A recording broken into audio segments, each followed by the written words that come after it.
ለጥቆ ነው ባይዘወይ እኛ ሀገር ላይ ምናልባት እናንተ እኔ ወደ ክፍለ ሀገር ወደ ጎጃም ስላደኩ እኔ ወዳለሁበት አካባቢ ፍጹም ሙስሊም የለም በእድገቴ ማለት ነው። ወደ ባህር ዳር ምናምን ወደ ሞጣ ሙስሊም አሉ። እኔ ወዳለሁበት ምንም አይነት ሙስሊም ስለ ሙስሊም ምናምን ነገር አናውቅም። ገበያ ሲመጡ ነው የምናውቃቸው። እነሱንም አትጠጓቸው፣ እነሱ ያርዱስን አትብሉ ምናምን ይባላል።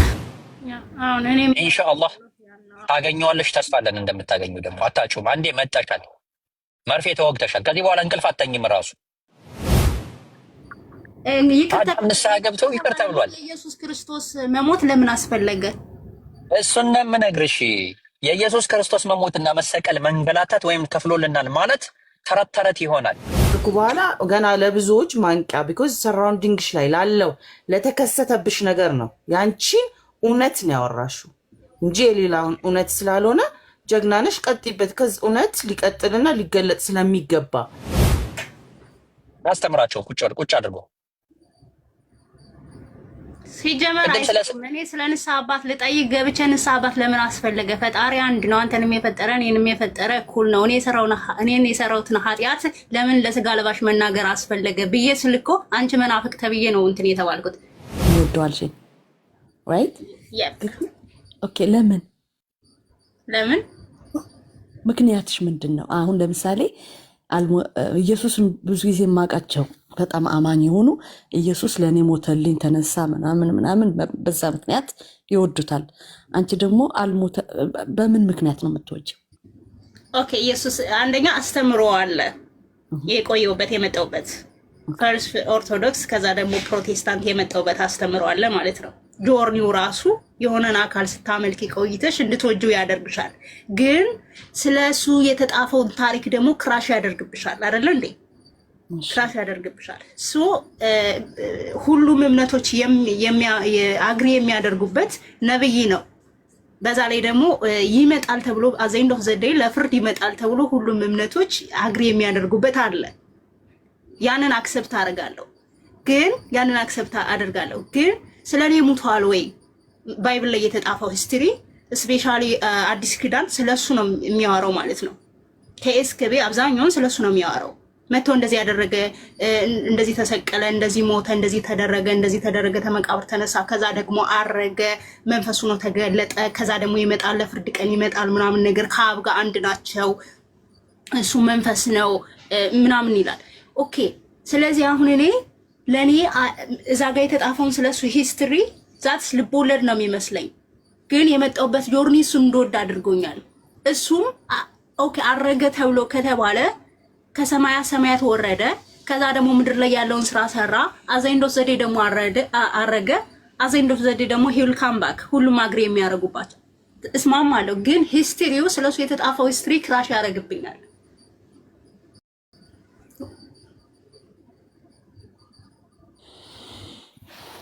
ለምሳሌ ኮልጁ ኤክስፕሌንስ ያደርግልሽ ነበረ። ለምሳሌ አንቺ ስለሰራሽው ኃጢአት ወይ ደግሞ ያንቺ የካምፓኒ ልጆች ስለሰሩት ኃጢአት በምን ደው ነው ያንቺን ልጆች ደሽ መስዋዕት የምታደርጊው? ፌር ይሆናል ወይ ነው? እኔም እንደሱ አይነት ጥያቄ ነው የፈጠረብኝ። አለበለዚያ ፌር ይሆናል ብዬ ታልኩኝ ባይብል የሚለውን በጭፉን መቀበል አለብኝ። ጭፉን አይደለም ኦፕን ማይንድ ነኝ እንዴ ማለት ካለብኝ ደግሞ ማንም ጥፎ የሰጠውን መጣፍ መቀበል የለብኝም። እንዲህ ሊሆን ኢትስ ኢምፖሲብል ማለት አለብኝ። ሃይምሮ ተተጠራጠረ ማለት ነው። አክሰፕት ማድረግ ካልቻለ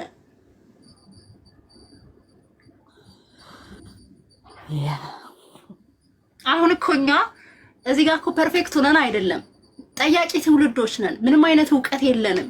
ግን ውስጣችን እውነቱን ማወቅ ይፈልጋል። ትክክለኛውን ነገር የሚነግረን ሰው እንፈልጋለን። ብዙ እውቀት ያላቸው ሰዎች አሉ። በዛ ጆርኒ ውስጥ ቄሶች ወይ ደግሞ ፓስተሮች ያሉትን ብቻ እነሱን ፎሎሺፕ እያደረግን ስንኖር ነው የቆየ ነው። ውስጣችን ደግሞ ማይንዳችን እውነቱን መረዳት ይፈልጋል። መጠየቅ እንፈልጋለን። የሆነ ቦታ ስንሄድ ይሄን ብቻ ታልተጠቀበልሽ አንቺ ከሆነ እምነት ተልከሽ ነው የመጣሽ። ለምሳሌ ትናንትና አይችሻለሁ የሆነ ፓስተሮች ጋር ገብተሽ እንዴት ሲያሳልቁሽ እንደነበረ። ከነሱ የማይጠበቅ ንግግር። ትክክለኛውን እውነት መናገር ሲፈልጉ የተሸናፊነት ስሜት ይሰማቸዋል።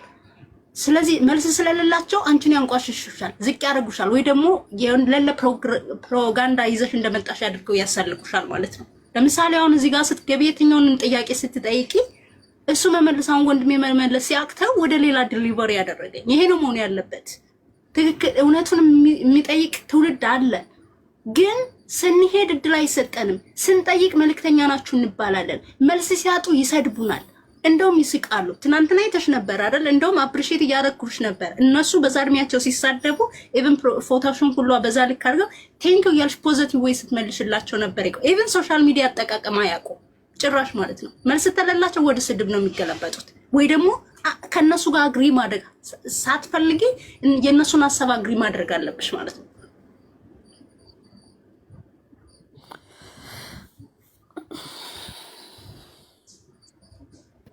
ጓል ጨርሰሻል? ሰላም አለይኩም። የሆነ ነገር አስታወሰብኝ ታውቃለህ? እውነት ጉድ እኮ ነው።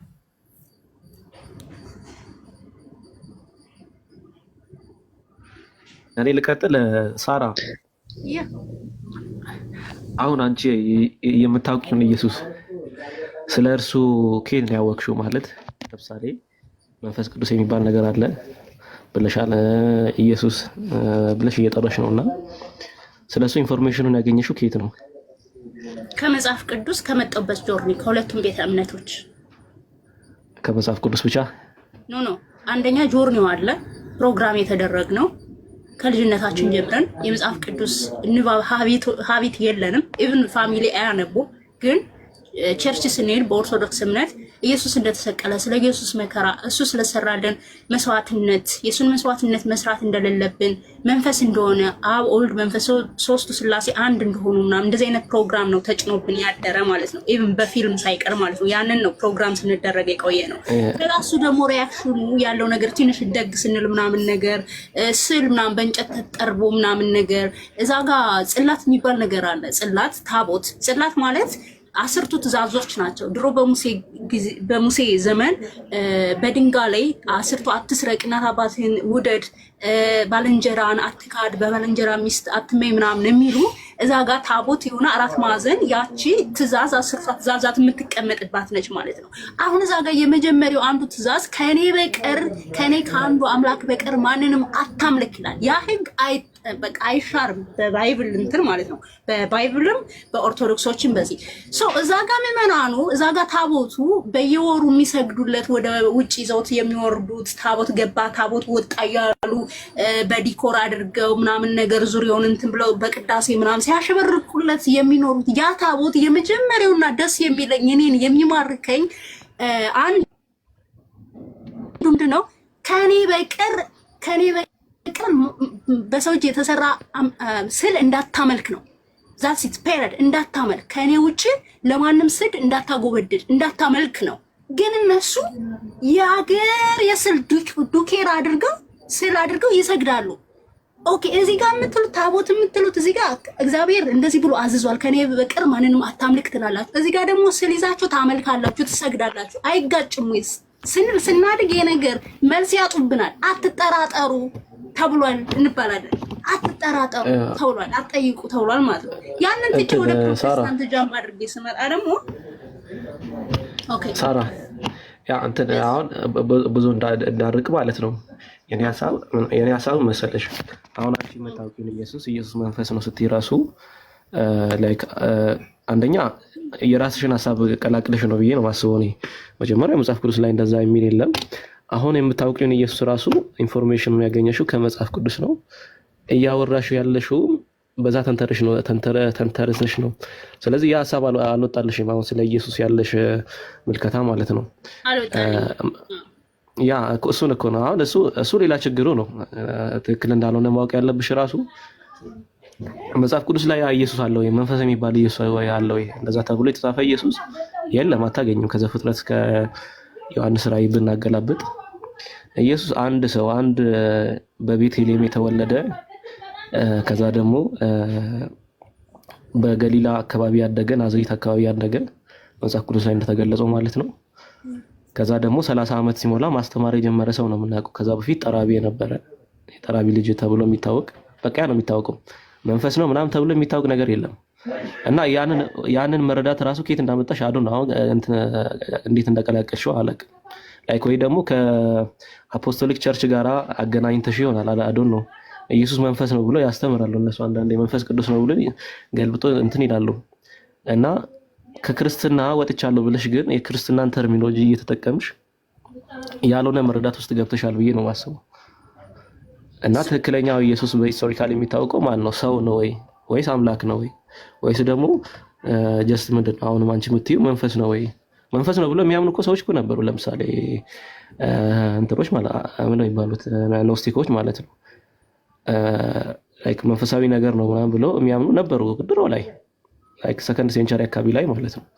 አዶን ነው ከየት እንደቀላቀልሽው ባላቅም ግን የለም አሁን አንቺ የምታነሺው ሀሳብ ማለት ነው ኢየሱስ ክርስቶስ መንፈስ ነው ብሎ የሚል አስተምሮ በሁለቱም ቤተ እምነቶች የለም ነው የምትለኝ?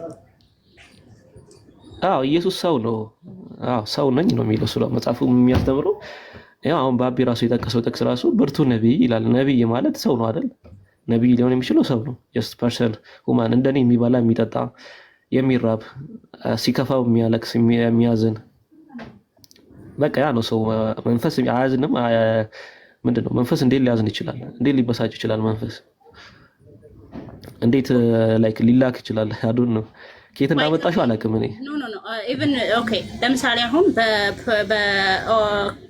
ኦርቶዶክስ ቤተ እምነቶች ለኢየሱስ ከሚሰጡት ክብር ይልቅ ለሌሎች መላእክቶች ወይ ደግሞ ጻድቃን የሚሰጡት ክብር ነው የሚበልጠው። ያ ክላሽ የሚፈጥረው እንደውም በሁለቱ እምነቶች ያ ነው ለኢየሱስ የሚገባውን ክብር። ኢየሱስ ማን ነው ሲባል ኢየሱስ አምላክ ነው፣ በአንድነት በሶስትነት ያምናሉ። ስለዚህ እግዚአብሔር መንፈስ ነው የሚል አስተምሮ ሲለም በሁለቱም ቤት እግዚአብሔር መንፈስ ነው የሚል አስተምሮ አለ። ለምሳሌ ኢየሱስ ራሱ እግዚአብሔር መንፈስ ነው ብሎ አስተምሯል። ኦኬ እግዚአብሔር መንፈስ ነው ብሎ ታስተምሩ እኮ ኢት ሚንስ መንፈስ ቅዱስ ኢየሱስ እኮ መንፈስ ነው። ምክንያቱም እነሱ በአንድነት በሶስትነት ያምናሉ። ሶስትነት ማለት አንድነት ነው። እግዚአብሔር ማን ነው ስትላቸው ኢየሱስ ነው። ኢየሱስ ማን ነው? እግዚአብሔር እኮ ነው የሚለው እኮ። አሁን እኮ እሱ አሁን እኮ ስላሴን አልተውሽም ማለት እኮ ነው። አሁን አንቺ አንድ አምላክ እያስተማርሽ ነበር፣ አሁን ራሱ ታውሪ ነበር። ግን በተዘዋዋሪ ሶስቱን አካላት አንድ አካል አድርገሽ እያቀረብሽ ነው። ላይክ የሞዳሊስት የሚባለው ነገር እንደዛ ነው የሚመስለው። አሁን እያወራሽበት ያለው አንድ እግዚአብሔር የተባለው አብ ነው ኢየሱስን የላከው ማለት ነው። መጽሐፍ ቅዱስ ላይም ከሆነ አባት ተብሎ የሚታወቅ ኢየሱስ ራሱ ምን ይላል ሲያስተምር ማለት ነው? ማንንም አባት ብላችሁ እንዳትጠሩ ይላል። አባታችሁ በሰማይ ያለው ነውና ይላል። ሶ በሰማይ ካለ እሱ ምድር ላይ ነው ያለው። አይገናኙም ማለት ነው። ኮምፕሊትሊ የተለያዩ ናቸው። ይጸልያል፣ ወደሱ ይጸልያል ዘውትር። ወደ ጫካ እየሄደ ተደብቆ ወደ ተራራ እየወጣ ይጸልያል። ሶ ሌላ ፐርሰን አለ ማለት ነው። በሰማይ ነው አለ፣ በሰማይ ሌላ ፐርሰን አለ እያለ ነው። ስለዚህ መንፈስ ነው ሲል ራሱ ላይክ ጀስት እኛ የምናውቀው ላይክ እንደ መላእክት ምናምን አይነት ነገር አይደለም። በቃ በእውቀቱ ነው ላይክ ሁሉን ነገር ያለውን ሁሉን ቦታ ያለውን ነገር በእውቀቱ ያውቃል ነው። እኔም በእውቀቱ ያውቀኛል። ግን እዚህ ጋር መንፈስ ሆኖ አየር ሆኖ ምናምን ሁሉንም ቦታ አካቦ ምናምን አይነት ትምህርት አይደለም። ሶ አንቺ አዶን ነው እኔ ከየት እንዳመጣሽ አላውቅም። አሁን እያወራሽ ያለውን ነገር እንዴት እንዳገናኘሽው አላውቅም። እንትን አፖስቶሊክ ቸርች ሄደሻል? ሐዋርያት ቤተክርስቲያን ጋር? አይ እኔ ባይዘዌ አብሬ እንዲህ ፊዚካሊ ወርሺፕ አድርጌ አላውቅም። ኦንላይን ነው ያለውን ነገር የምከታተለው ዩቲዩብ ላይ ምናምን ወይ ደግሞ እንደዚህ ላይቭ ፕሮግራሞች ላይ የምከታተለው። ያ አሁን እኮ ልሞግትሽ ራሱ የምችለው ያው አንቺ በመጽሐፍ ቅዱስ ነው። አሁን አንቺ ያንን ይዘሽ ስለሆነ እያወራሽ ያለሽው በመጽሐፍ ቅዱስ ደረጃ ከሆነ ኢየሱስ ሰው ነው የሚለው። የማርያም ልጅ ሰው። ኦኬ በእናንተ አስተምሮ ኢየሱስ ሰው ነው ነው። በእኛ አስተምሮ ሳይሆን መጽሐፍ ቅዱስ ሙሉን ከፈተሽ ሰው ነው የሚለው። ሌላ ምንም አይነግረንም። አምላክ ነው አይልም ራሱ። እያንዳንዱ ጥቅስ ፈተን ላይ ማለት ነው። አንድ ላይ ኢየሱስ አምላክ ተብሎ ይገባ የለም። አሁን አዲስ ኪዳን ላይ ምናምን የአማርኛ ምናምን አዲሱ በየጊዜው እየታተመ ምናምን ኢየሱስ አምላክ ተብሎ ምናምን የሚቀርበውን ከሆነ አታገኝም። በሌሎች ቋንቋዎች በኩረ ጽሑፍ ምናምን ኢየሱስ አምላክ የተባለበትን አታገኝም። አፕዴት የሆነ እንትን ምንድን ነው እየተሻሻሉ የወጡ ጽሑፎችን ግን ጋየ ኢየሱስ አምላክ ነው ለሚል ታገኝ ትችላለሽ፣ ሀሳብ የሚያንጸባርቁ ነገር ግን ኮምፕሊትሊ አንድ ሰው የሚራብ እንዴት ነው አምላክ የሚራበው? ላይክ ሲስተማቲክ ቶሎጂ የሚባል ነገር አለ በስላሴ ውስጥ ያለ። በስጋው ነው ሲራብ በስጋው ነው፣ ከዛ ታምራትን ሲያደርግ በአምላክነት ሆኖ የለም መጽሐፍ ቅዱስ ላይ እንደዛ አይነት አስተምሮ። ሶ ከመጽሐፍ ቅዱስ እንኳን ስለ ኢየሱስ ምንነትና ማንነት ስትወስጂ ኮምፕሊትሊ ወዴት ነው መሄድ ያለብሽ? ወደ በኩረ ጽሑፉ ነው መሄድ ያለብሽ። ምክንያቱም አማርኛው አሁኑ ላይ አንብበሽ ልትረጂ ትችላለሽ፣ ግን ጫና አለበት። አይምሮን የሚበርዝ ነገር አለ። ለምሳሌ አዲሱ መደበኛ ትርጉም ካየሽ ኢየሱስን አምላክ ብሎ የሚጠራበት ቦታ ልታገኝ ትችላለሽ። የድሮ ጥንት ማኑስክሪፕት ላይ ከሄድሽ ግን አታገኝም እንደዛ አይነት ሐሳቦችን። ባጭሩ ምልሽ ፈልጌ ነው አሁን አንቺ የምታውቂን ኢየሱስ ከሆነ ቦታ ጋር ቀላቅለሻል። ያንን ክሊር ማድረግ አለብሽ።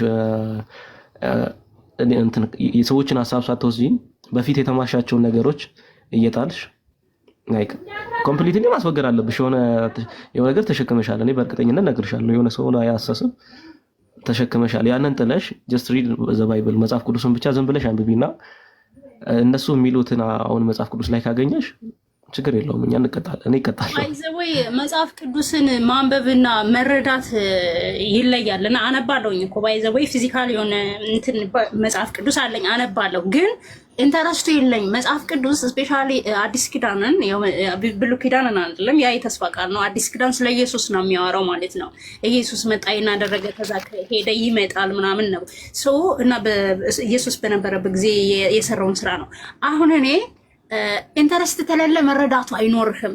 እኔ ደግሞ ኢየሱስ ክርስቶስ በምድር ላይ መጣ፣ ሞተ፣ ተሰቀለ የሚለው ውስጤ ስለማያምን ላነበው እችላለሁ፣ ግን ውስጤ አይቀበለው ቢካዝ የሆነ ያ ፊሎሶፊ ነው የሚመስለኝ። ማንም ለማንም አይሞትም። እኔ የሰራሁት ኃጢአት ካለ ግን መጀመሪያ ትክክለኛ ምንነቱንና ማንነቱን ወቂ በደንብ ማለት ነው። መሰቀሉ ላይ ቀጥሎ የሚመጣ ነገር ነው። ግን ኢየሱስ የምር መንፈስ ነው ወይ ሰው ነው? እነሱ እንደሚሉት አንዱ አምላክ ነው ወይስ ሰው ብቻ ነው? የተላከ ነብይ ነው ወይ? ትክክለኛ ማንነቱን ከመጽሐፍ ቅዱስ የሚሆን ከመጽሐፍ ቅዱስ ውጪ ስለሱ የተጻፉ ሂስቶሪካል ሪከርዶችን እያነበብሽ ማንነቱን መረዳት አለብሽ። ተሰቀለ የሚለው ቀጣይ ፓርት ነው። ኦኬ፣ ሌላ አንድ ነገር ክሊር ላርግልህ ከመንፈስ ቅዱስ ጋር ያጣበቀኝ አንደኛ የመጣው በጆርኒ ነው። ሁለተኛ ነገር ደግሞ ሁሉም አስተምሮች እንግዲህ ኢየሱስ በምድር ላይ ነበረ፣ ከዛ እንደሄደ ይታመናል። ይመጣል ከሆነ እኮ በምድር ላይ የነበረ ከሄደ ይመጣል ተብሎ ኤክስፔክት የሚደረግ አካል ካለ ያ መንፈስ ነው። ሂዝ ኔም ኢዝ ጂሰስ። ስለዚህ እሱ ደግሞ መንፈስ ነው ብዬ ነው የማምነው። እሱን ክሊል አድርገው። አይ ብሉይ ኪዳን ላይ እኮ አለ። ለምሳሌ እንደዚህ ሳይሞቱ የተወሰዱ አሉ። ለምሳሌ ከአዳም ሰባተኛ ትውልድ የሆነ ይላል ዘፍጥረት ላይ ሄኖስ የሚባል አለ። እግዚአብሔር ስለወሰደው አልተገኘም ይላል። ለምሳሌ ደግሞ ኤልያስ ተወስዷል። ለምን? በሰረግላ እግዚአብሔር ወስዶታል። ለምን? አዶን ነው እግዚአብሔር ስለወደደው ወስዶታል። ኢሳን ደግሞ ከጠላቶቹ ሊጠብቁት አለ። መዝሙረ ዳዊት ላይ አልሞትም በሕይወት እኖራለሁ ጠላቶቼ ከበውኛል እያለ የሚያወራበት ቦታ አለ። ጠላቶቼ ከበውኛል እና ከዛ በኋላ አልሞትም በሕይወትም እኖራለሁ እያለ ይናገራል። አዶን ነው መዝሙር 82 ላይ መሰለኝ ካልተሳሳትኩ። ሌላው ነገር መወሰዱ ሌላ ፐርሰን ያደርገዋል ማለት አይደለም። ሌላ ነገር ደግሞ ምንድነው አሁን አይደለም አምናት ዋን ኦፍ ዘም ዘ ኒው ኤጅ ሙቭመንት የሚባሉት ልጆች አፕሪሺየት አደርጋቸዋለሁ። ጠያቂ ትውልዶች ናቸው። ምክንያቱም ከቄሶች ስር ቁጭ ብለው ዝም ብለው ተረት ከሚሰሙት ይልቅ ፈጣሪ ማን ነው፣ እንዴት ላገኘው እችላለሁ፣ እንዴት ልረዳው እችላለሁ የሚሉ በራሳቸው ፈጣሪን የሚፈልጉ በአንድ ፈጣሪ የሚያምኑ ናቸው። ኢቭን በተለያየ ቤተ እምነት ውስጥ ተደብቀው እኒህ ልጆች ጠያቂ ትውልድ ናቸው። እኔ ያኔ ስሙን ባልወክልም አያም ዋን ኦፍ ዘም።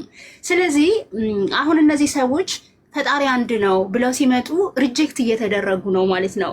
እነዚህ ሰዎች ምንድነው ወርሽባቸው አንድ ፈጣሪ አለ፣ እሱ ምን ውስጥ ነው፣ እኔ ፈልጌ ለራሴ ሊገለጥልኝ ይችላል እያሉ ነው። ስለዚህ ለነዚህ ምን አይነት እኔ ከነሱ አንዷ ብሆን እኔ ፈጣሪን ለራሴ ፈልጌ አላገኘውም ወይ? እነዚህ ልጆች አሁን ፈጣሪያቸውን በራሳቸው እዛ ሂደው እዛ እዛኛው ቤተ እምነት ውስጥ ሂደው ሪያክሽኑ አልተመቻቸውም፣ ሆሬው አልተመቻቸውም፣ የተጻፈው አልተመቻቸውም። ስለዚህ በራሳቸው መመራመር ፈለጉ።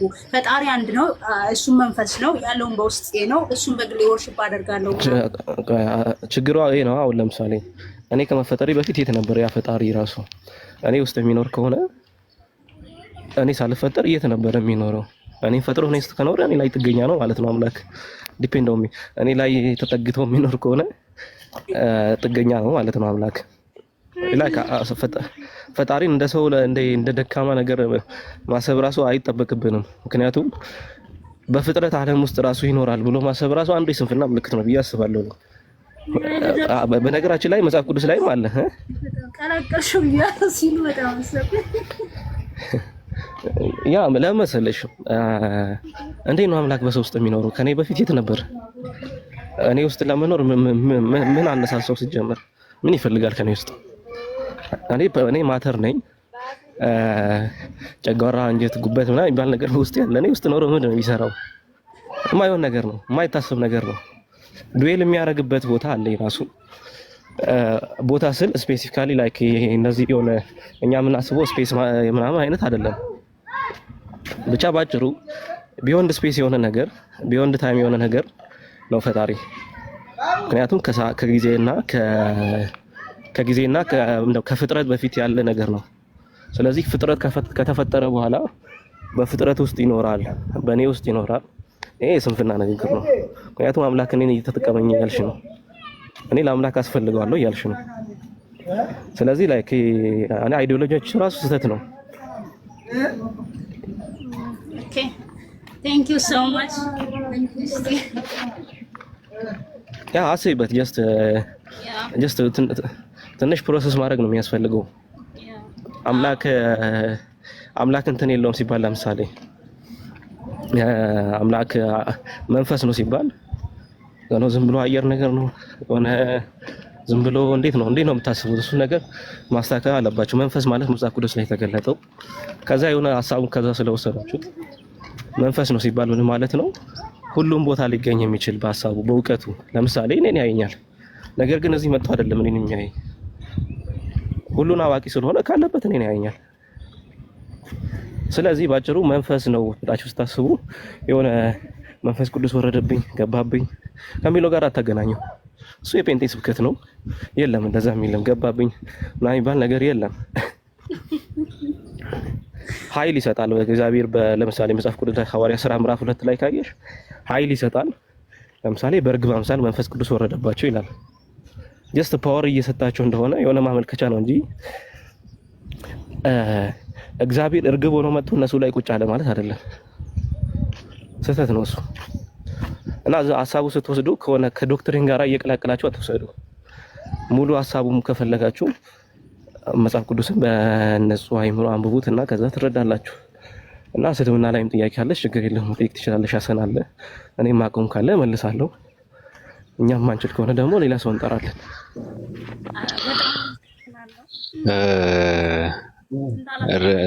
ያደረኩበት ቦታ ደግሞ ሂጄ መልስ አገኛለሁ ብዬ አስባለሁ። ሳራ አቤት። መልስ የምታገኘው ለጠየቅሽው ጥያቄ ሲመለስልሽ አንቺ ውስጥ ለመልስ የሚሆን ቦታ ካለ ብቻ ነው መልስ የምታገኘው። ገባሽ? እኔ በፍቅር ላውራሽ ብዬ ነው እንጂ በእውነት እንደዚህ አይነት ነገር ለምን መሰለሽ፣ እኔ ፈጣሪ ህልምን አይቼ በቃ ያየሁትን ህልም በቃ የመንፈስ ቅዱስ መገለጥ ነው በቃ ስለዚህ ፈጣሪ ጋር ሳወራን ያደርኩት ብሎ የሚመጣ ትውልድ ጋር ብዙም እንትን የለኝም። እኔ የሚገርምሽ ነገር አንዳንድ ሰዎች ራሱ ለምን አይገለጥልኝም ይላል ፈጣሪ። ከራሱ ጋር ወዳድሮ እኮ ነው ራሱ ሰማይ ይሰቅልና ለምን ሊገለጥልኝ ይገባል እኮ ይላል።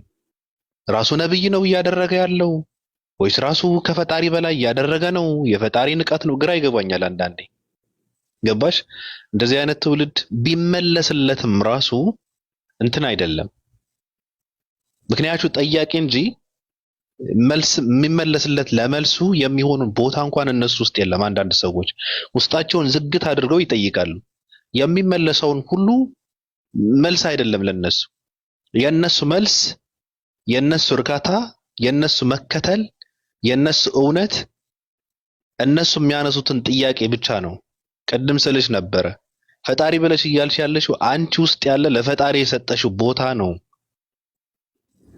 ፈጣሪ እንደዚህ ሊሆን ይችላል፣ እንዲህ ሊሆን ይችላል፣ ያ ሊመስል ይችላል ብለሽ ለፈጣሪ የሰጠሽው ቦታ አረዳድ ነው እንጂ ያ ፈጣሪ አይደለም።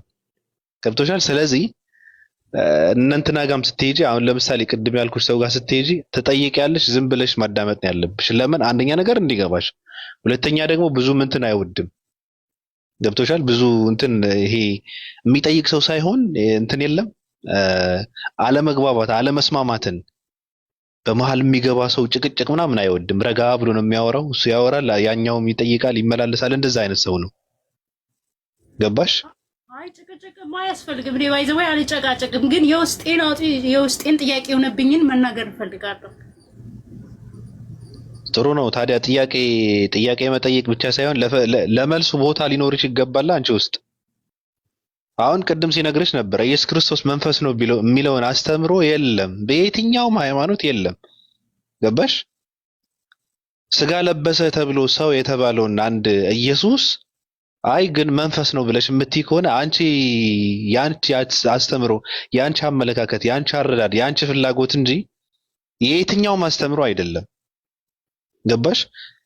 ከሃይማኖት ውጭ ያለው ታሪክ እንኳን ስለ ኢየሱስ ክርስቶስ ሲናገር እንደዚህ አይነት ነገር አይረዳውም። ራሱ እኮ በቃ እንትን እንደሚሉት ይቀበለዋል።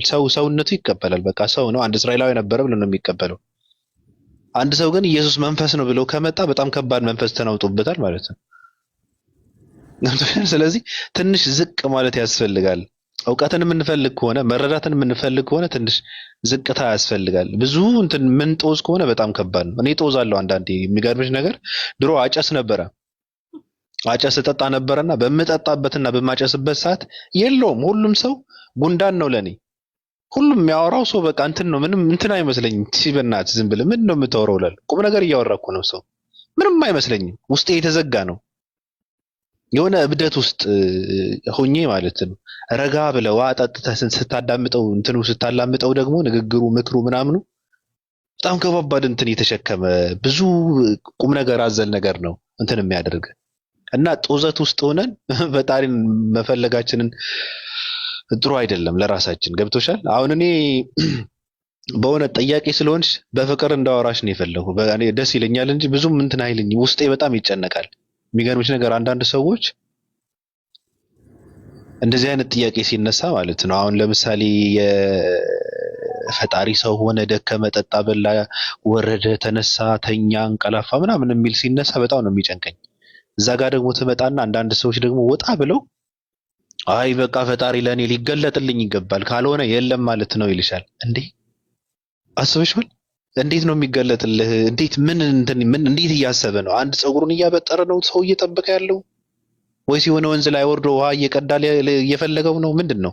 የሆነ ተረት ይነገረን ነበረ በልጅነታችንና ሰይጣን እኮ ለብቻን ልታየው ትችላለህ፣ ይገለጣል አንዳንዴ። በቃ ፀጉሩ እያበጠረ አይቼዋለሁ ምናምን ያለው አንዳንድ እብድ ሰዎች አይምሯቸውን የሚያስበው ነው እንጂ እኮ አይተውት አይደለም።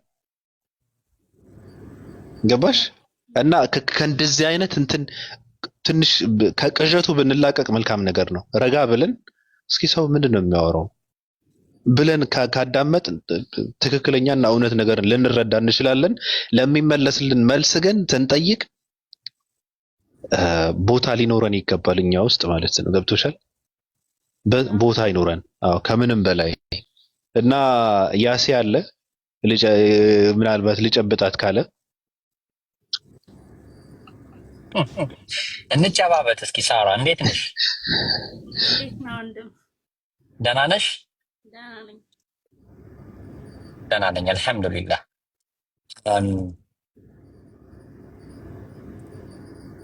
እኔ ያሲ ወይም ሐሰን እባላለሁኝ። እዚህ ጋር እንግዲህ ተገናኝተናል።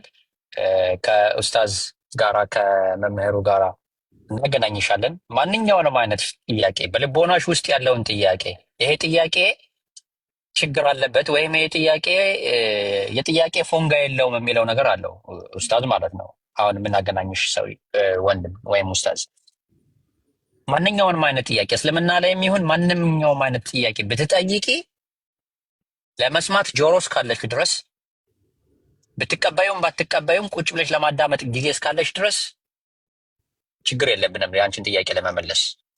24 ሰዓት እንቀመጥ እንችላለን። እንዳንቺ ጊዜ እንደሱ ጊዜ እኔ ጋራም ከተቀመጥ 15 ሰዓት 17 ሰዓት 30 ሰዓት ልንቀመጥ እንችላለን። ብቻ አንቺ ጎደል ብለሽ ከመጣሽ ሞልቶ የሚመጣ ነው። ሞልቶ የሞላ ብርጭቆ ላይ ውሃ ብታፈሽበት ምንድን ነው የሚሆነው? ማባከን ነው የሚሆነው አይደል እንዴ? ውሃው ይፈሳል፣ ኪሳራ ነው የሚሆነው። ነገር ግን ሰዎች በየትኛውም መንገድ ቢሆን ከሁለቱም ወገን ቢሆን ከሙስሊምም ቢሆን ሙስሊም ካልሆነም ቢሆን ከማንኛውም ሰው ጎደል ብሎ የመጣ ሰው ነው የሆነ ነገር ይዞ የሚሄደው። ያን ይዞ የሰማውን ነገር ደግሞ በዛ ዕለት መቀበል አይጠበቅበትም። ልክ ወስደሽ አንሰላት ሲዋለሽ እቤትሽ ቁጭ ብለሽ ተጋድመሽ ምናምን እንዴ እንደዚህ አይነት ነገር አለ እንዴ? በዚህ መልኩ ይረዱታል እንዴ ብለሽ ከጣመሽና ከጣፈጥሽ በሚቀጥለው ቀን መጠሽ አይ ይሄ ነገር ተስማምቶኛል፣ በልቼው እንኳን አልረበሸኝም፣ አላቅለሸለሸኝም፣ አላስታወከኝም ትያለሽ። አይ ካስታወከሽና ካቅለሸለሸሽ ደግሞ ይህን ነገርማ እንዴት መንፈስ የራሱ አልወደደውም፣ አፒታይት ራሱ አልተቀበለውም ብለሽ መጠሽ እንደገና መለሽ ትሰጪምናለሽ። እኛ ደግሞ እንቀበልሻለን። ያለ እንድትቀበዩ ደግሞ በሌላ አይነት አሰራር ባርስቶ ልንሰራው እንችላለን፣ ባልጫ ልንሰራው እንችላለን፣ ወይ በርበሬው በዝቶበታል። እሱ ደግሞ ቀነስ አድርገን ደግሞ እንሞክርሻለን። እሺ አዎ እሺ። ይኸው ምን አለ መሰለ ጥያቄ የማበዛው ሰዎቹ ስለነገሩኝ ብቻ ኦኬ ያ ነው ትክክል ብዬ የውስጤ ፕሮግራም ውስጤ ላይ ፕሮግራም ለብዙ አመታት ፕሮግራም የተደረገው ነገር ጥያቄው ነው ሳይወጣ ለዘላለም ፕራክቲስ አድርገው የቆየት ነገር ሳይወጣ ሌሎች በሚሉኝ ብቻ ፕሮግራም በፕሮግራም መጫን አልፈልግም። ጥያቄን አውጥቼ ተናግሬ ለዛ ነገር መልስ እፈልጋለሁ። በቃ ትክክለኛውን መርፌ ለህመምሽ እኮ ትክክለኛውን መርፌ ትክክለኛውን በሽታ ከዶክተር እንኳን አማርጠን አይደል እንደምንሄደው ስፔሻሊስት እንደዚህ አይነት ስፔሻሊስት አለ ተብለን ስንጠቆም ሄደን ያንን ስፔሻሊስት ዋጋው እንኳን ውድ ቢሆንም እዛ ዶክተር ነው ሄደን የምንታከመው። ራይት እኔ ከአሁን በፊት 2 ስፔሻሊስት አንድ ህመም ታመሜ 2-3 ስፔሻሊስት ሂጃ እናግሬያለሁኝ። ለምን? ትክክለኛውን ነገር ሰምቼ ትክክለኛውን መድኃኒት እንዲሰጠኝ ስለምፈልግ። በመጀመሪያው ዶክተር እንትን ብሎ ያመመኝን ነገር አይ አንተ እንደዚህ ነው የሚያስፈልግህ ብሎ መድኃኒት ቢሰጠኝና ያንን መድኃኒት ጭራሽ በሽታውን ቢያባብሰው ምንድን ነው የሚሆነው? ችግር ነው የሚሆነው አይደል እንዴ? ግን 2-3 ዶክተር እሄዳለሁ። አሁንም ደግሞ አንቺ ከ2-3 ቦታ ሄደሽ ከ2-3 ቦታ የዘገንሽውን ነገር ከራስሽ ጋራ አውጥተሽ አውርደሽ የተስማማሽን ይሄ ተስማምቶኛል ብለሽ አንቺ መንገድ ተሻላምተሽ ትውጪዋለሽ። የሰው ልጅ እኮ ሰውነቱን የሚያበላሸውን ነገር ምግብ እንኳን አማርጠን አይደል እንደምንበለው ያደረ ምግብ እንበላለን። በቤታችን ሰርተነው ፍሪጅ አስገብተነው በሚቀጥለው ጠዋት እንበለዋለን የምንለውን ያተረፍነው ምግብ ፍሪጅ ውስጥ ገብቶ ካላደረ ጠዋት ከተነስተን እንጸየፈዋለን አይደል እንዴ? ከእምነትም ካስተምህሮም በዛ መልኩ መሆን አለበት። አርተሽ ለአእምሮሽ የተመቸሽ ለልቦናሽ ያልጎረበጠሽን ነገር መያዝ መቀበል ያንቺ ፈንታ ነው። ነፍስሽ ያንቺ ብቻ ናት። አንቺ ነፍስ ላይ የሚያዝ የለም። ግን እውነቱን እስክታገኝና አንቺ መንፈስሽ የሚረጋበትን እስክታገኝ ድረስ ሩጪ፣ ፈልጊ። ኢንሻአላህ ታገኘዋለሽ። ተስፋ አለን እንደምታገኙ። ደግሞ አታጩም። አንዴ መጣሻል፣ መርፌ ተወግተሻል። ከዚህ በኋላ እንቅልፍ አተኝም ራሱ። እዚህ ብዙ ሰዎች አሉ፣ እንቅልፍ የማይወስዳቸው ሰዎች አሉ፣ ማታ የሚዞሩ እውነቱን እስኪያገኙ ድረስ ማለት ነው። እውነትን ፍለጋ። አሁን ለምሳሌ ድሮ ኦርቶዶክስ በነበርኩበት አብዛኛው የኦርቶዶክስ ምዕመናን አያነቡም። ቢያነቡም ራሱ የትኛውን መጽሐፍ ነው የሚያነቡ? ጥንንጽ ወይ ስለ ማርያም ወይ ስለሆነ ጻድቃን፣ ስለ እግዚአብሔር ሳይሆን ስለ ማርያም ታሪክ ስለሆነ ጻድቃን የተጻፈ ስለሆነ ምንድነው የሚለው ገድላት የተጻፈ ትንንሽ መጽሐፍ በቀይና በእንትን ያችነች የምትሰጣቸው ተደግማ ምናምን ነገር ያችን ራሱ ትራሳቸው ውስጥ እኔም ነበርኩበት ትራሳችን ውስጥ ነው የምናደርጋቸው እንጂ ምናምን ነገር አናነበውም። ግን በእምነታችን በጣም አክራሪ ነን በእምነታችን አውቀ ነው ሳይሆን ማለት ነው።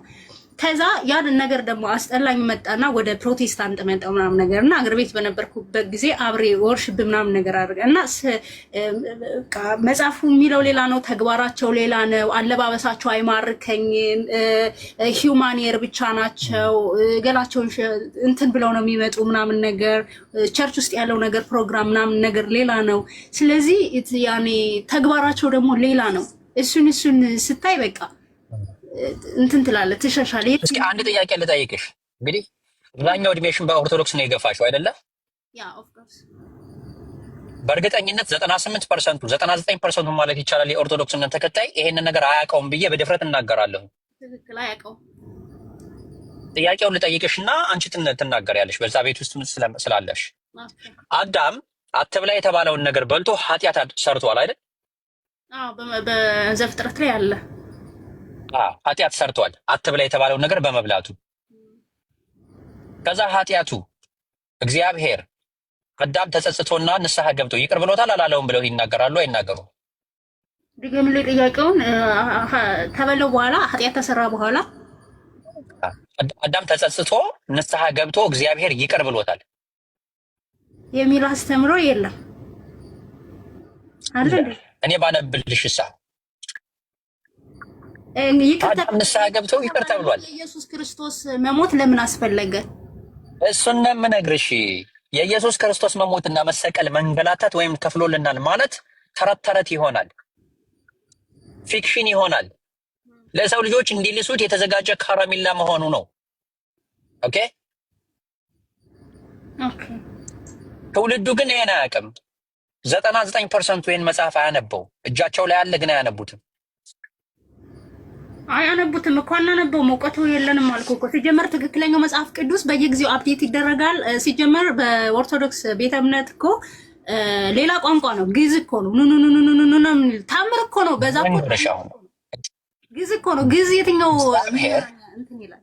መጽሐፈ መቃቢያን ሳልስ ምዕራፍ 4 መጽሐፈ መቃቢያን ሲባል ሰምተሽ ታውቂያለሽ? 80 አህድ ውስጥ ነው ያለው።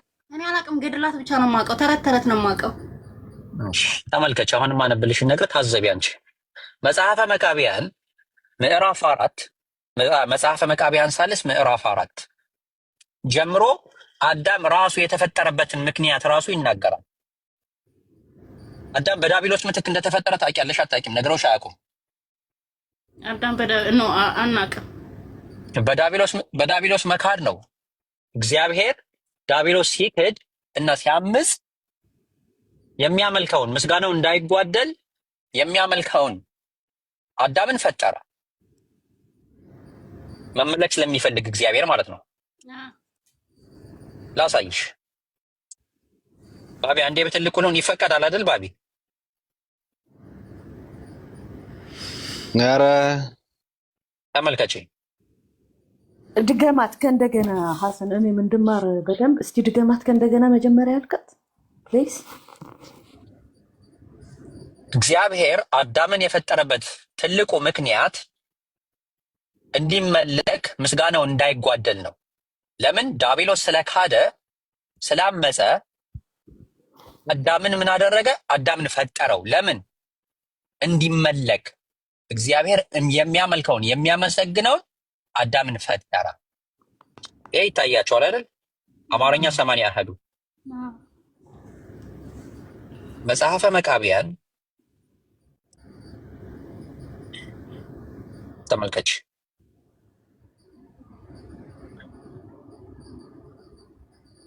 ይኸው እዚህ ጋር መጽሐፈ መቃቢያን ሳልስ ምዕራፍ 4 ላይ ጀምሮ ነው ታሪኩ ያለው። እስኪ በጨረፍታ ላንብብልሽ፣ ለምን እግዚአብሔር ለምን አዳምን እንደፈጠረው ማለት ነው። ጌታውም አዳምን ይቤዠው ዘንድ አለው፣ አንተንም ያሳፍርሃል፣ በጉንም ከተኩላ አፍ ያድነዋል። ነገር ግን አንተ የገዛሃቸውን ሰዎች ከአንተ ጋር ይዘህ ወደ ጥፋት ትሄዳለህ። የፈጣሪያቸውን የእግዚአብሔርን ሕግ የጠበቁ ግን የእርሱ ዕድል ፈንታ ያደርጋቸው ዘንድ የፈጣሪያቸውን የእግዚአብሔርን ሕግ እንዳንተ ካልተላለፉ ከቅዱሳን መላእክቱ ጋር ያመሰግኑት ዘንድ ከክፉ ስራ ከሰወራቸው ከፈጣሪያቸው ከእግዚአብሔር ጋር ደስ ይላቸዋል። አንተ ግን አለው ለዳቢሎስ ከመላእክቱ ጋር ታመሰግነው ዘንድ እንደ አንተ ካሉት ሁሉ ይልቅ መርጦ አሳይቼሻለሁ። ቪዲዮውን ልዝጋው። እሺ፣ ላነባው ነው። ኔትወርኩም እየተበላሸ ስለሆነ የአውስትራሊያ ኔትወርክ ባቢ ሊስቅ ነው እንግዲህ። ከእግዚአብሔር ደስ ይላቸዋል። አንተ ግን ከመላእክቱ ጋር ታመሰግነው ዘንድ እንደ አንተ ካሉት ሁሉ ይልቅ መርጦ የሰጠህ እግዚአብሔር በትዕቢትህ ከፍ ያለ ዙፋንን ነሳህ አለው ለዳቢሎስ። አንተም ታባይህ፣ ዳቢሎስም ተባልህ፣ ሰራዊቶችህም አጋንንት ተባሉ አለ። ተመልከቺ፣ ሰይጣን ዳቢሎስ የተባለበት ምክንያት በመታበዩ ነው፣ በትዕቢቱ ነው። በትዕቢትህ ከፍ ያለ ዙፋንን ነሳህ፣ አንተም ታበይህ፣ ዳቢሎስም ተባልህ፣ ሰራዊቶችህም አጋንንት ተባሉ አለ። የዳቢሎስ ሰራዊቶች አጋንንት ይባላሉ። እግዚአብሔርን የሚወዱት ግን እንደ ቅዱሳን መላእክት ለእርሱ ወገኖች ይሆናሉ። የሚያመሰግኑ ሱራፌልና ኪሩቤልም ክንፎቻቸውን ዘርግተው ያለማቋረጥ ያመሰግናሉ። ከሰራዊትህ ጋር ሁልጊዜ ታመሰግነው ዘንድ ምስጋናን በትዕቢትና በስንፍና አጠፋህ።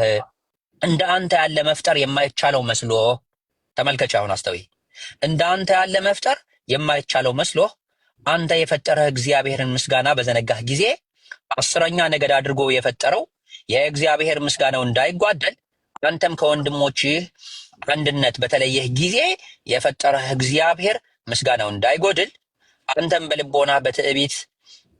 በልቦና ትዕቢት የፈጠረህ እግዚአብሔርን ምስጋና ቸል ባልህ ጊዜ እርሱም በተቆጣና በተዛበተብህ ጊዜ ከሰራዊቶችህም ጋራ በገሃነም እንቅጥቅጥ ባጋዘህ ጊዜ አለ።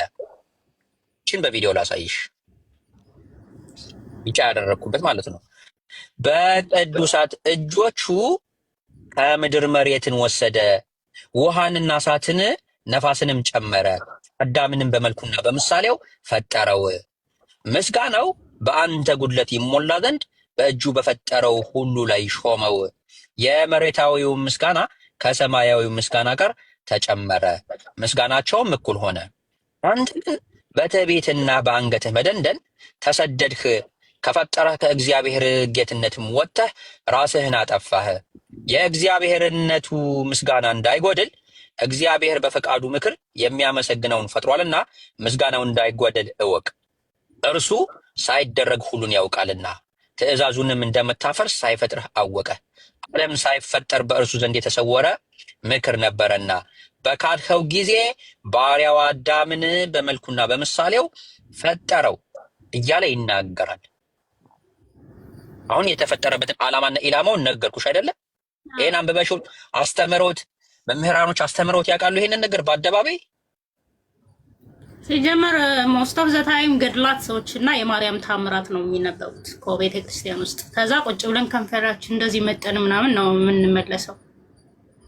ኢቨን እንኳ ፕሮቴስታንቶች ትክክለኛው መጽሐፍ ቅዱስ ለምን አታስተምሩም እያሉ የሚጋጩት ለዛ ነው። ሲጀመር በቤተ ክርስቲያን ውስጥ ስለ ማርያም፣ ስለ አርሴማ ማርያም፣ ስለ ገድላት፣ ስለ ጻድቃን ነው ተረት ተረት የሚወራው። አሁን ደግሞ ሌሎች ፕሮቴስታንቶችና ሌሎች በ66ቱ ብቻ የሚያምኑ ሰዎች ይህንን መጽሐፍ የማይቀበሉ ትልቁ ምክንያታቸው የኢየሱስን መሰቀልና የኢየሱስን መስዋዕት መሆን ገደል ስለሚከትባቸው ነው። አዳም ባደረገው ድርጊት ተጸጽቶ ከኃጢአቱ ይቅር ስለተባለ አዳም ይቅር ከተባለ የኢየሱስ መንገላታት፣ የኢየሱስ መሞት ምንድን ነው ጥቅሙ? ማታለያ ከረሜላ ነው የሚሆነው። አሁን እሱን እናንብብልሽ።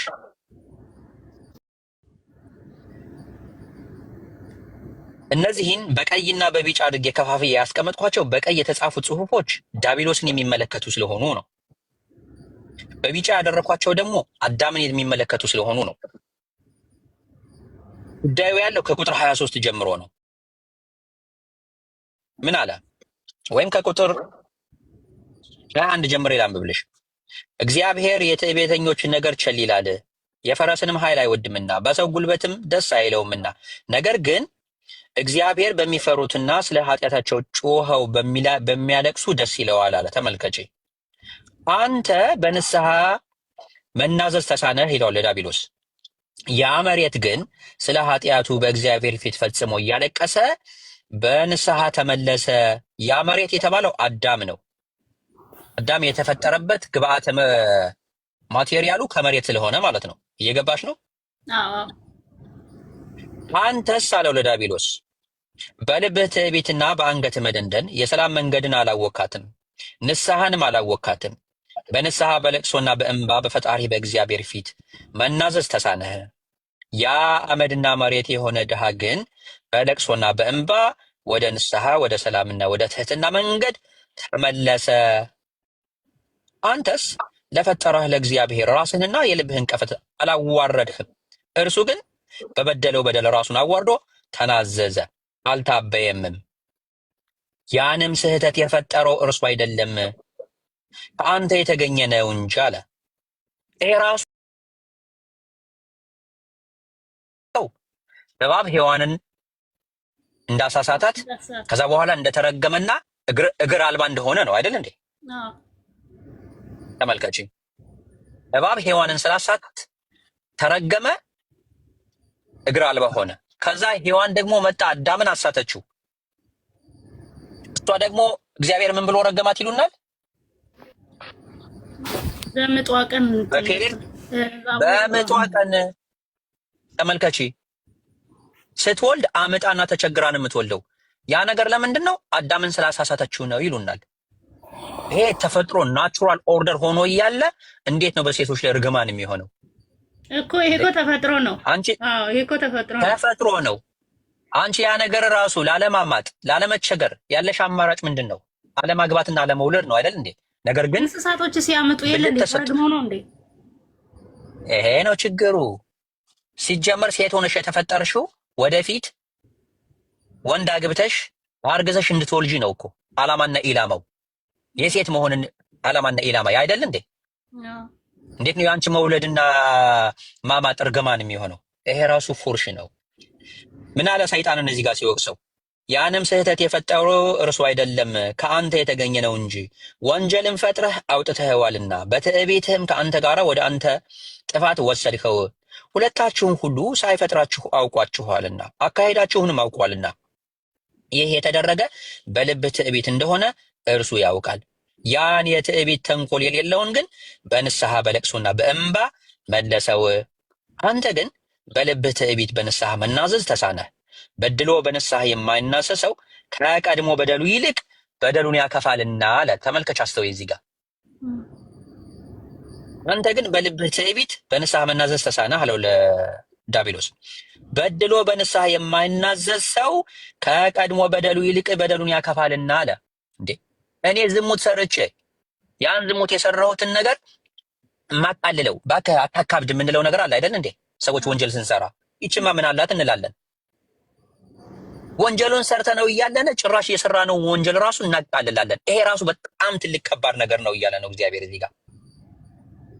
እንደዚህ ብሎ መናገሩ ራሱ በጣም ሌላ አመጽ ነው፣ ወንጀሉን ከመስራቱ ጋራ አምነህ ንስሐ እንደመግባት መስራት ንስሐ መግባት እንደመግባት ጭራሽ እናቃልለዋለን። ይችማ ምን አላት እንላለን። ባካ አታካብድ፣ ኧረ አትጠጣ፣ አትስከር፣ አትንዘላዘል፣ ሰዎችን አትሳደብ ሲባል ባካ አታካብድ እንላለን። ይሄ የሰው ባህሪ ነው። ነገር ግን ምንድን ነው የሚለው? በድሎ በንስሐ የማይናዘዘው ከቀድሞ በደሉ ይልቅ በደሉን ያከፋልና አለ። ነገር ግን በድሎ አለ፣ ተመልከች እዚህ ጋር። ነገር ግን በድሎ በፈጣሪው በእግዚአብሔር ፊት የሚናዘዝና የሚያለቅስ እርሱ በእውነት ንስሐ ገባ፣ የጌታውንም ልብ ያራራ ዘንድ የመዳኑን መንገድ አገኘ። ድነት እንዲህ ነው የሚገኘው። አንድ ሰው ኃጢአት ሊሰራ ይችላል፣ ሊያደናቅፈው ይችላል፣ ሊሳሳት ይችላል። ለዛ ለተሳሳትንበትና ላጠፋነው ጥፋት ሌላ ማንነት መጦስ የሚሰቀልልን የሚከፍልልን ነገር ሳይሆን ነገር ግን በድሎ በፈጣሪው በእግዚአብሔር ፊት የሚናዘዝና የሚያለቅስ እሱ በእውነት ንስሐ ገባ፣ የጌታውንም ልብ ያራራ ዘንድ የመዳኑን መንገድ አገኘ። በጌታውም ፊት ተናዘዘ፣ ጌታውም በባሪያው ላይ ይቆጣ ዘንድ ቀድሞ ከመከረበት ያቀልለታል። በብዙ ንስሐና ስግደት ተናዟልና የቀደመ ኃጢአቱንም ይቅር ይለዋል። ወደ ቀደመ በደሉም ካልተመለሰ ይህንም ካደረገ ይህ ፍጹም ንስሐ ነው። አዳምስ ፈጣሪውን ማሰብና ለፈጣሪው መናዘዝን አልዘነጋም። እንዴ አልዘነጋም። ታዲያ እንደዚህ ማሰብና አልዘነጋም። ታዲያ እንዴት ነው ይሄ ተጽፎ? አዳም 900 ምናምን ዓመት ኖሮ ነው የሞተው አይደል እንዴ? በዘፍጥረት ታሪካ ታዲያ ኢየሱስ ከሺህ ዘመናት በኋላ መጥቶ እንዴት ነው ለአዳም ክፈል አትክፈል፣ አይሁዶች ገደሉት አልገደሉት፣ ሰቀሉት አልሰቀሉት፣ ልትገድሉኝ ትፈልጋላችሁ እያለ የሚሞግታቸውን ከገደሉት በኋላ አይ ለሰው ልጆች ኃጢአት ነው የተሰቀለውና የሞተው ብለው ለእኛ ከረሚላ እንዴት ነው የምንልሰው? ይሄን ከረሚላ ወንድሜ ሀሰን በነገራችን ላይ እኮ ማለት ነው እኔ በጣም ብዙ እንትኖች ላይ ላይቭ ስትሪሞች ላይ አይቻለሁ። ኦርቶዶክሶች አሁን ተወጣው በኋላ ማለት ነው እና መጽሐፍ ቅዱስ አያስተምሩም። የሚያስተምሩት እንዳልኩት ገድላት ነው እና የሆነ ጊዜ ምን ሲሉ ሰሙት፣ አባቶች ስር ቁጭ ብላችሁ ተማሩ፣ መጽሐፍ ቅዱስን ወደ ሌላ አተማሩ። መጽሐፍ ቅዱስን ታነበባችሁ በግላችሁ ተጠራጣሪ ትሆናላችሁ፣ እንደ መናፍስቶች እንደ ፕሮቴስታንቶች መናፍቅ ነው የሚሏቸው፣ እንደ መናፍቆች። ምክንያቱም መጽሐፍ ቅዱስ ይሄ ትውልድ ታነበበ እውነቱን ያውቃላ። ስለዚህ እዛም ቁመው ሲሰብኩ ስለ ገድላትና ስለ ተረት ተረት ነው የሚያወሩ፣ ስለ ማርያም ነው የሚያወሩ። እኔ ተረተራቸው በጣም ግር የሚለኝ ባይዘወይ ማለት ነው። እዛ ጋር ጠያቂ ትውልድ ጠፍቶ ሳይሆን ቄሶች እውነቱን ሳያውቁ ቀርተው ሳይሆን ማለት ነው የኢጎ ጉዳይና የእንጀራ ጉዳይ ሆኖባቸው ነው። አሁን እውነቱን ሲያውቁ እውነቱን አንድ አምላክ እንዳለ ሲያውቁ ስለ አንድ አምላክ የሚሰብኩ ሰዎች እኮ ተሰደዋል እኮ ተሰደው አሁን እኮ እነሱን እያጋለጡ እኮ ነው። ባይዘወይ እኛ ሀገር ላይ ምናልባት እናንተ እኔ ወደ ክፍለ ሀገር ወደ ጎጃም ስላደኩ እኔ ወዳለሁበት አካባቢ ፍጹም ሙስሊም የለም በእድገቴ ማለት ነው። ወደ ባህር ዳር ምናምን ወደ ሞጣ ሙስሊም አለው። እኔ ወዳለሁበት ምንም አይነት ሙስሊም ስለ ሙስሊም ምናምን ነገር አናውቅም። ገበያ ሲመጡ ነው የምናውቃቸው። እነሱንም አትጠጓቸው፣ እነሱ ያርዱስን አትብሉ ምናምን ይባላል። አሁን እኔ እዚህ አረብ ሀገር ነው የምበላው። ማን ይረዳው ማን አላውቅም። ማንም ይረዳው እበላለሁ። እንደነሱ ካልቸራል አስተሳሰብ የለኝም። ስለዚህ አሁን እዛ ጋር ያሉ ቄሶች ከአመት እስከ አመት አያርሱም። ከአንድ ወሯን በሙሉ እንትን ባህላት አላቸው። እንደውም ታላላቅ አባቶች ከአመት ምናልባት ከወር 5 ቀን 6 ቀን እንዲሰሩ ቢፈቀድላቸው ነው። ስላሴ ነው፣ የአመቱ ገብርኤል ነው፣ መድኃኔ ዓለም ነው፣ አትስሩ ይባላሉ ማለት ነው። ቄስ እቤቱ አይበላም፣ የቤቱ ምግብ አይጣፍጠውም። ቄስ አያርስም፣ ባል ይሽራላ። ከዛ በተረፈ የክፍለ ሀገር ሰው በእኛ ሀገር ማለት ነው የክፍለ ሀገር ሰው በጣም ያዘምራሉ፣ ያርሳሉ፣ ያጭዳሉ። በሌላ ክፍለ ሀገር ስትሄዱ እንደኛ አይነት ጥብቅ ያለ ቄሶችን የሚቀልብ ማህበረሰብ ስላልሆነ ያዘምሩና ትርፍ በአመት የሆነ ወይ ወደ ከተማ ወይ የሆነ ልጆቻቸውን ወደ ውጭ ልካሉ ወይ ወደ ከተማ ቤት ይሰራሉ ምናምን። እኛ ሀገር ላይ የለም። ያጭዳሉ፣ ይዘራሉ፣ ይለፋሉ። ከአመት እስከ አመት ለቄሶች ነው። ሰው ሞተ ለነሱ ነው የሚደገሰው። ምንም ከተማ ቦታ የላቸውም። ለዘር ራሱ አይተርፋቸውም። እነሱ ናቸው የሚበሉት። አንድ ቄስ 3 እንጀራ ይበላል። ምሳሌ ብቻ ማለት ነው። እኛ ሀገር እኮ በጣም ይገርማል። ምናልባት እናንተ በዛ አካባቢ ስላልቆማችሁ በላይቭ ስትሪም ስለ እምነት ብቻ የሚካሄደውን ነው የምታዩ። ከእምነቱ ጀርባ ህብረተሰቡን ምን ያክል እየበዘበዙት እንደሆነ አታውቁም። ማህበረሰቡ በጣም እንትን ብሏል። ጠያቂ ትውልድ እኮ እንደኔ አለ፣ ግን ቤተሰብ ዛጋ ነው፣ ፋሚሊ ዛጋ ነው። ቤተሰብ ይገረፉባቸዋል፣ ቤተሰብ ይሰደዱባቸዋል። ስንቶች ናቸው የተሰደዱባቸው? ይሄ ምንድን ነው? እንኳን አይደለም ቄሶች ስንት ዓመት በድቁና የቆዩ ስንት ዓመት መጽሐፍ ቅዱስን ያስተማሩ ይቅሩና የተማሩ ይቅሩና እኔ ራሱ ትናንት መጥቼ እኮ የትኛው እውነት እንደሆነ የትኛው ሐሰት እንደሆነ በእኔ ማይንድ እንኳን ራሱ መጠራጠር ጀምሬያለሁ። እነሱ ከመጠራጠር አልፎ እውነቱን ያውቃሉ። ግን የሆድ ጉዳይ ነው፣ የኢጎ ጉዳይ ነው። ልጆቻቸውን የሚያሳድጉ በመማምናኑ እንትን ነው። ስጋ ደግሞ መጥፎ ነው። ስጋ የሚመቸውን ታገኘ ነቅነቅ አይልም። ስለነፍሱ ዘይ ዶንት ኬር። ስለዚህ የቄሶችን ፊት አይታችሁ ከሆነ እንደ ዘይት እንደ ቅቤ ነው የሚያቀልጠው። ይበላሉ፣ ይደገሳል። ምዕመናኑ መጽሐፍ ቅዱስ እንዲያነባ አይፈቀድለትም። እኛ ሀገር እኮ ጉድ ነው የምትሉ፣ ጉድ ነው እኮ እኛ ሀገር በጣም እኮ ነው። እኔ ሆትም ሆነ የምናደደው ማለት ነው። ከዛ ስለ ማርያም ስለ ገድላት ሲወራ ይኖርና ትንሽ ቤተክርስቲያን ሲሄዱ ምናምን ነገር ማለት ነው ስለ ማርያም ስለ ተረት ጥሩ ነገር እኮ ይናገራሉ። የሚገርመው ነገር እንደ ቀባ ለማድረግ ወጣቱ ማለት ነው ስለ ገድላት ስለ ተረት ሲያወሩ ይቆዩና ጥሩ ያኔ ወጣቱ የሳተ ነዋ።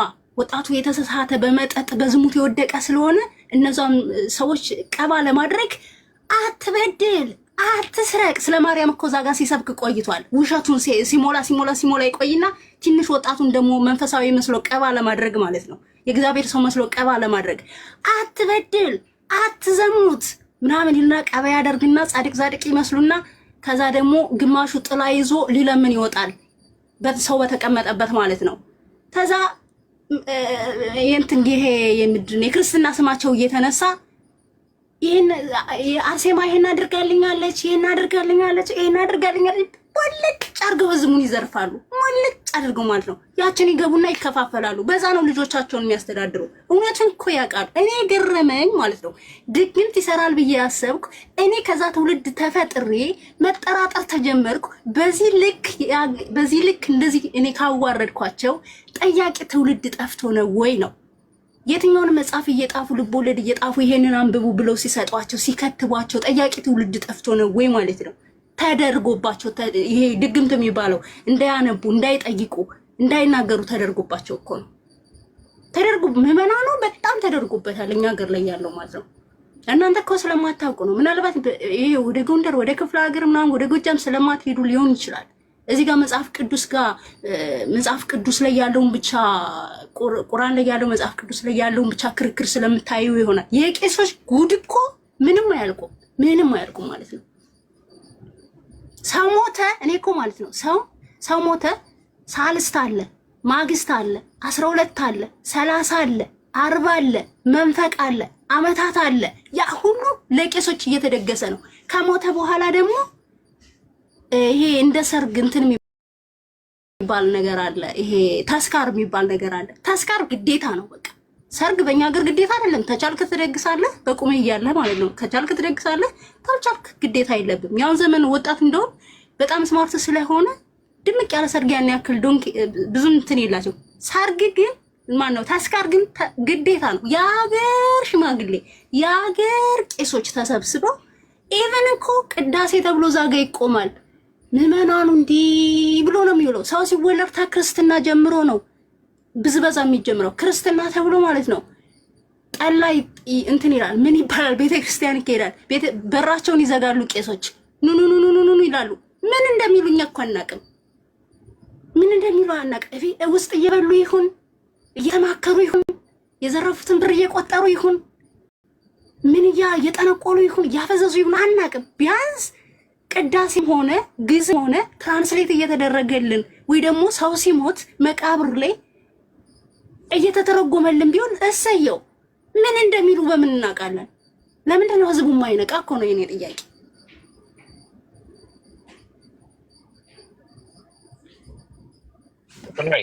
ህዝቡ ሊነቃ የሚችለው እንደዚህ ደፍሮ ሲጠይቅ ነው ማለት። እኔ ሙስሊም ነኝ። መጽሐፉን ግን ከታች እስከ ላይ እናውቀዋለን እኛ ሙስሊሞች በዚህ ዘመን ማለት ነው። የሚደበቅ ነገር የለም። አትጠይቁ ብሎ የሚያስፈራ ሰው ወይም የሚዝት ሰው ለዚህ ትውልድ አይመጥንም። ይህንን አሁን ያነበብኩትን ዛሬ ያነበብኩትን ሌላ ብዙ ጉድ አለ። አንድም መምህር አንድ መምህር በአደባባይ ሺዛዎችን ሰብስቦ ይህንን ጥቅስ ማንበብ አይችልም። አስተምራቸው ቁጭ አድርጎ ሲጀመር እኔ ስለ ንስሐ አባት ልጠይቅ ገብቼ ንስሐ አባት ለምን አስፈለገ? ፈጣሪ አንድ ነው። አንተንም የፈጠረ እኔንም የፈጠረ እኩል ነው። እኔን የሰራሁትን ኃጢአት ለምን ለስጋ ለባሽ መናገር አስፈለገ ብዬ ስልኮ አንቺ መናፍቅ ተብዬ ነው እንትን የተባልኩት እኮ። ያልሰራሽውን አንቺ የሰራሽውን መቼም ሁላችንም እንዲያው ኃጢአት ስንሰራ እንዲያው ማን ይሙት ስንሰራ ለማንም ከሰዎች ተደብቀን የሰራነውን ስራ እንዴት ነው ለማላውቀው ሰውዬ ሄጄ እንዲህ አድርጌያለሁ ብዬ የምነግረው? እንደዛ ካደረኩኝማ እኮ በቃ የኔ ሚስጥሬን ያዘብኝ እኮ። ሌላ ጊዜ እኮ እንደማስፈራሪያ አድርጎ ሊጠቀመው ይችላል። ከነገርኩት በኋላ ራሱ ምንድን ነው የሚለኝ? እግዚአብሔር ይፍታሽ አይደል እንደሚሉት ሰውዬው ራሱ ያለ ነገር የነገርሻቸውን ባለቤትሽ የማያውቀውን እናትና አባትሽ የማያውቁትን ስራ ከሰራሽ በኋላ ተደብቀን የሰራነውን ነገር ከሰዎች ማለት ሰዎች ቢያውቁ ያነውሩናል ወይም ስማችን ያጠፋሉ ብለን የሰራነውን ወንጀል ሄደን ለአንድ አባት ይሄን ለእናት አባታችን እኮ ደፍረን ያልነገርነውን እኮ ነው። ከእናትና ከአባት የቀረበ ሰው አለ እንዴ? የለም። ለእናት አባታችን ለሚስታችን አድርጌያለሁ ብለን ያልነገርነውን ነገር እንዴት ነው ለአንድ አባት ባድ ለሆኑ አባት ላልወለዱኝ ሚስጥሬን ይጠብቁልኛል አይጠብቁልኝም ብዬ ከእናትና ከአባቴ የበለጠ የማምነው የለኝም። ከዛ ሚስቴ፣ ከዛ ወንድሞቼና እህቶቼ እነዚህ ናቸው ሚስጥሬን ሊጠብቁ የሚችሉ ሰዎች። ከነሱ የበለጠ የቀረበ ሰው የለም በምድር ላይ። ለነሱ ያልነገርኳቸውን ከነሱ ራሱ ተደብቄ ያደረኩትን ነገር ወስጄ እንካ በየዝርግፍ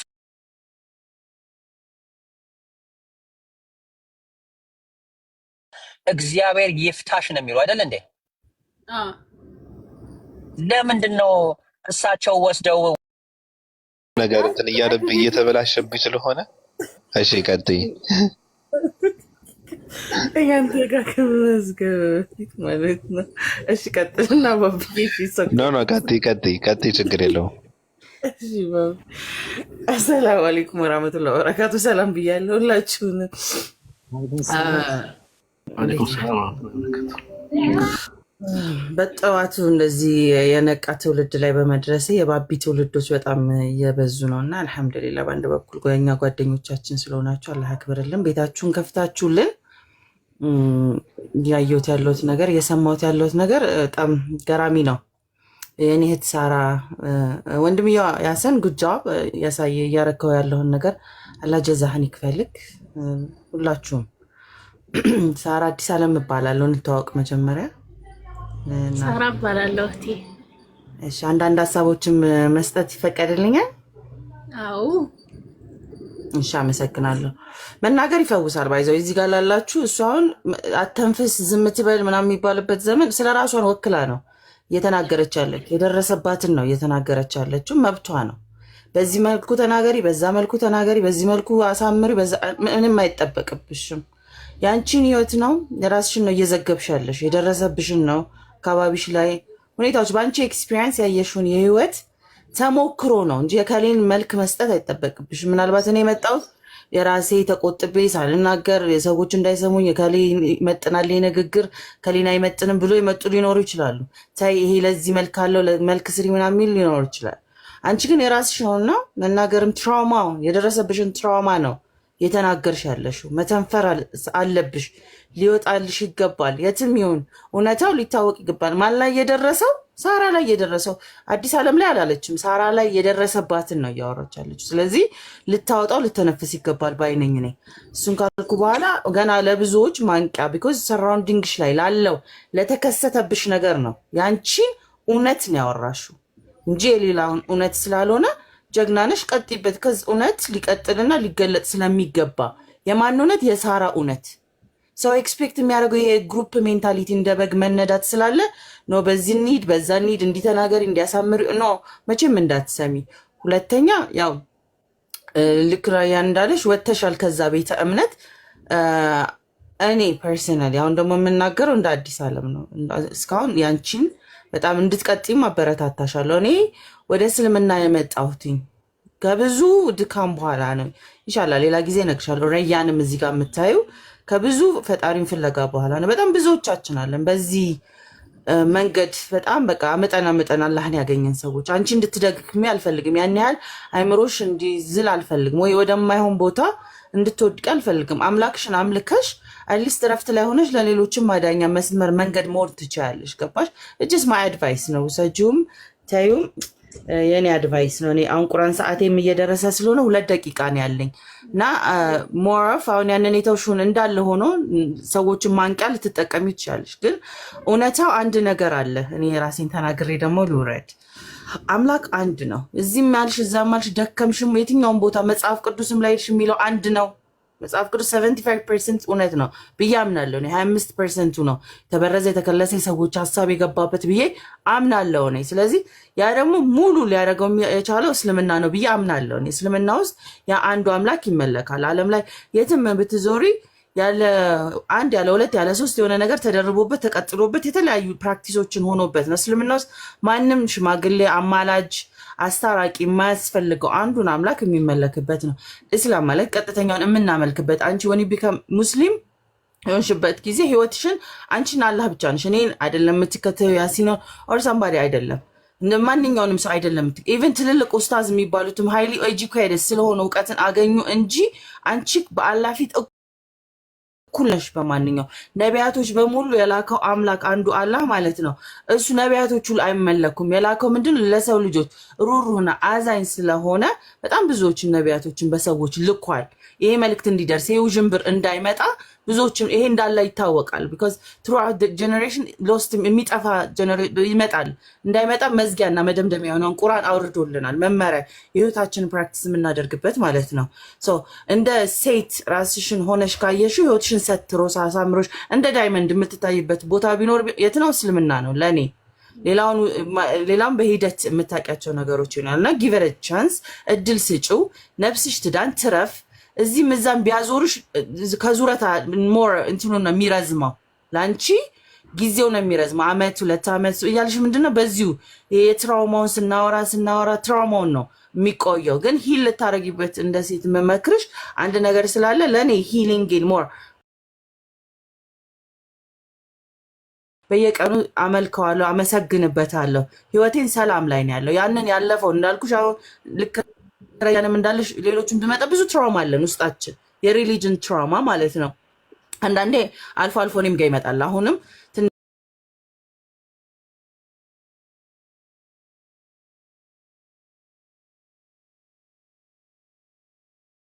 ብሽ ነገር ሰው ሊገባው አይችልም። አንቺ ነሽ የምታውቂው። ኦር ወደ እስልምና የመጣን ሰዎች ከምን እንደመጣን ፕሮሰሱን ስለምናውቅ ልንረዳው። ኢትስ ትራውማታይዝድ ነው የሚያደርገው። አብሶ በቃ አንዴ ከነቃሽ በኋላ ማንም ሊጋርድሽ አይችልም። አሁን አንቺ ወደ ክርስትና መመለስ አትችይም። ወደ ሙስሊምም ለመሆን አትሊስት እውቀት እፈልጋለሁ ብለሽ በሼም ልትቆይ ጀስት ራስሽን ተመልከቺ፣ ጊዜ ስጪ። ላይክ እንዴት ነው አምላኬ ሊመለክ የሚገባው ፕሮፐርሊ እንዴት ላምልከው ብለሽ አንቺና ፈጣሪሽ መሀል ነው ሌላ ነገር የሌለበት እስልምናን ብትቀበይ እኔ ደስ ይለኛል። ጊዜ ስጪው። ግን አላህ ቅኑን መንገድ ይምራሽ። አይዞሽ፣ ከጎንሽ ነኝ። አይ ነው ከባድ ቦታ ላይ ነሽ አሁን ያለሽው። እኔ ልል የምችለው አይዞሽ ነው። ግን ያው መናገር ስላለብኝ አንድ አምላክ ነው ያለው። አንዱም አምላክ አላህ ብቻ ነው። ሌላ የሚመለክም ሁለትም ሶስትም አምላክ የለም። እሺ ውዷ፣ ሌላ ጊዜ አወራሻለሁ። እኔ አሁን መውጣት ስላለብኝ። እሺ፣ በጣም አመሰግናለሁ ስለ መልካምነት። ሳራ አቤት። የምለውን እንትን በይ፣ ተከትለሽን በይ። ምንድን ነው የምትለው? ግድ የለም ዝም ብለን እንጨርሰው። እኔ ከተረትና ከትርክት ርቄ በደመናው አምላክ ጥላ ስር ተጠልዬ